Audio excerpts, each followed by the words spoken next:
అందరికీ నమస్కారం. నా పేరు గాజులపల్లి అభినయ్. నేను ది ప్రొద్దుటూరు ఆర్యవైశ్య యోజన సమాఖ్య ప్రెసిడెంట్. నిన్న మేము మా ప్రొద్దుటూరు నియోజకవర్గం ఎమ్మెల్యే శ్రీ రాజమౌళి శివప్రసాద్ రెడ్డి గారి సహకారంతో సీఎం అపాయింట్మెంట్ తెప్పించుకొని సీఎం గారిని కలవడం జరిగినది. ఏ పనిపైన కలిసాము అంటే మన ఊరు మన దుకాణం గురించి చర్చించడానికి, ఆయనకు వివరించడానికి రిప్రజెంటేషన్ ఇవ్వడం కోసం వెళ్ళినాము.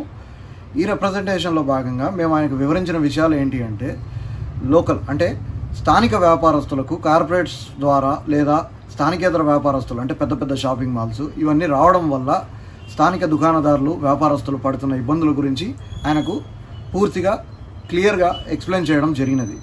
ఆయన మాకు కావాల్సినంత సమయం కేటాయించి పూర్తి విషయం మొత్తం విని చాలా అనుకూలంగా స్పందించినారు. ఆయన విషయం మొత్తం విని మాకు సానుకూలంగా స్పందించినారు. మేము ఏమని వివరించామంటే, అక్కడ కనీసము 2 లక్షల నుంచి 4 లక్షల జనాభా కూడా లేని ఒక ఊరిలోకి ఇన్ని షాపింగ్ మాల్స్ వస్తే వాళ్ళల్లో వాళ్ళు కాంపిటీషన్కి పోయి ఏముండదు, కొత్త సరికి ఏముండదు, వాళ్ళ దగ్గర వేరే షాపుల కంటే తక్కువకి ఏమి ఇవ్వలేరు, ఏమీ ఉండదు. కేవలం పబ్లిసిటీ పైన డిపెండ్ అయ్యి చేస్తారు. ఆ షోరూమ్ యాంబియన్స్, ఆ లైటింగ్స్ ఇలా అట్రాక్ట్ చేసి కస్టమర్స్ అందరిని లోకల్లో ఉండే డబ్బులంతా వాళ్ళు జమ చేసుకొని దాన్ని తీసుకొని పోయి ఇంకొక చోట ఇన్వెస్ట్ చేస్తారు. దానివల్ల స్థానికంగా అంటే నేను ప్రొద్దుటూరు గురించే మాట్లాడతాను, ఎందుకంటే నా ఊరు ప్రొద్దుటూరే కాబట్టి కేవలం ప్రొద్దుటూరు గురించే మాట్లాడడానికి ప్రయత్నిస్తాను ఈ వీడియోలో. కానీ ఈ సమస్య మాత్రం ప్రొద్దుటూరు వరకు పరిమితం కాలేదు. రాష్ట్ర వ్యాప్తంగా ప్రతి ఊర్లో ఈ సమస్య అనేది ఉంది. ఒక ఊరు కాదు, చాలా ఊర్లలో ఈ సమస్య అనేది ఉంది.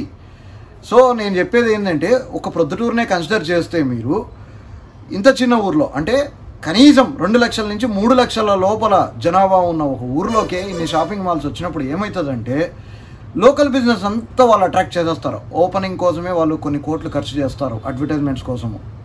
అర్థమవుతుందా? హీరోయిన్లను పిలిపిస్తారు, ఇట్లా ఏదో ఒకటి చేసి జనాలను అట్రాక్ట్ చేసి మనకంటే మించిన సరుకు అయితే 100%, 200% ఎవరు ఇవ్వలేరు, ఎవరు చేయలేరు. కాబట్టి మన డబ్బులంతా ఏదైతే స్థానికంగా ఇప్పుడు నా దగ్గర కొన్నారనుకోండి, ఇప్పుడు సపోజ్ నాది ఒక షాప్ ఉంది అనుకుందాము, నా షాపులో ఒకడు వచ్చి కొనుక్కున్నారు అంటే దాంట్లో నాకు 2 రూపాయలు మిగిలితే ఆ 2 రూపాయలని నేను తిరిగి మళ్ళీ స్థానికంగానే సినిమాలకనో షికార్లకనుకో పిల్లల బట్టలకో వాళ్ళ స్కూల్ ఫీజులకి ఏదో ఒక దానికి ఖర్చు పెట్టడం జరుగుతుంది. అంటే మన రెవెన్యూ మన పరిధిలోనే ఉంటుంది. ఎకనామికలీ మనం చాలా స్టాండర్డ్గా ఉండగలం. కానీ ఇలా స్థానికేతర వ్యాపారస్తులు ఇన్ ద సెన్స్ పెద్ద పెద్ద షాపింగ్ మాల్స్ వేరే ఊరి వాళ్ళు వచ్చి ఇలా రిమోట్ లొకేషన్స్ అండ్ చిన్న చిన్న పట్టణాలు 4 లక్షల లోపు పాపులేషన్ ఉన్న చోటికి రావడం వల్ల ఏమవుతుందంటే, ఉన్న సొమ్మునంతా కూడబెట్టుకొని మరుసటి రోజు దాని అంతా తీసుకొని పోయి వాళ్ళ అకౌంట్లో వేసుకొని ఇంకొక చోట ఎక్కడ ఇన్వెస్ట్ చేయడం జరుగుతుంది. దీనివల్ల ఏమవుతుందంటే లోకల్ ఫైనాన్షియల్ స్టేటస్ చాలా దిగజారిపోతుంది. అంటే స్థానిక ఆర్థిక వ్యవస్థ బలహీనపడిపోతుంది. అప్పుడు ఏమవుతుందంటే స్థానిక వ్యాపారస్తులకు బ్రతుకు భారం అవుతుంది. జీతాలు ఇవ్వలేరు, కరెంటు బిల్లులు కట్టలేరు, ఆఖరికి షాపు రెంట్లు కూడా కట్టలేని పరిస్థితికి వెళ్ళిపోతారు. తెచ్చుకున్న సరికి పేమెంట్లు కట్టలేని స్థితిలో ఎంతోమంది ఉంటారు, అప్పులు చేసి సరుకు తెచ్చుకుంటారు. ఇలా ఎన్నో విధాలుగా నలిగిపోతారు. పోనీ ఆ షాపింగ్ మాల్స్ వల్ల కలిగే లాభాలు ఎక్కువగా ఉన్నాయా జరిగే చెడు కంటే అనుకుంటే ఏమాత్రమూ లేదు. కనీస జీవనోపాధి కూడా వాళ్ళు కల్పించలేరు. వాళ్ళ దగ్గర ఉన్న స్టాఫ్లో 10% కూడా ఫ్రెషర్స్ని వాళ్ళు తీసుకోరు. వాళ్ళు రిక్రూట్ చేసేది కూడా ఆల్రెడీ వర్క్ చేస్తున్న షాపులలో నుంచే వాళ్ళ అనుభవం మేరకు 1000-1500 ఎక్స్ట్రా ఇచ్చి ఆఫర్ చేసి వాళ్ళని అట్రాక్ట్ చేసి తీసుకుంటారే తప్ప కొత్తగా ఫ్రెషర్ని తీసుకోమంటే మాత్రం ఏ కార్పొరేట్ వ్యవస్థ కూడా తీసుకోదు ఫ్రెషర్స్ని. ఇది వాస్తవం.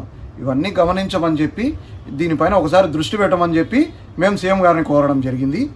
దానికి ఆయన పాజిటివ్గా స్పందించినారు. దీనికి త్వరలోనే మంచి సొల్యూషన్ కూడా చూపిస్తామని చెప్పినారు.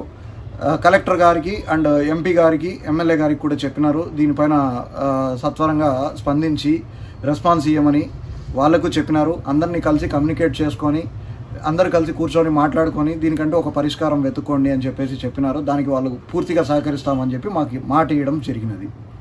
నమస్కారం.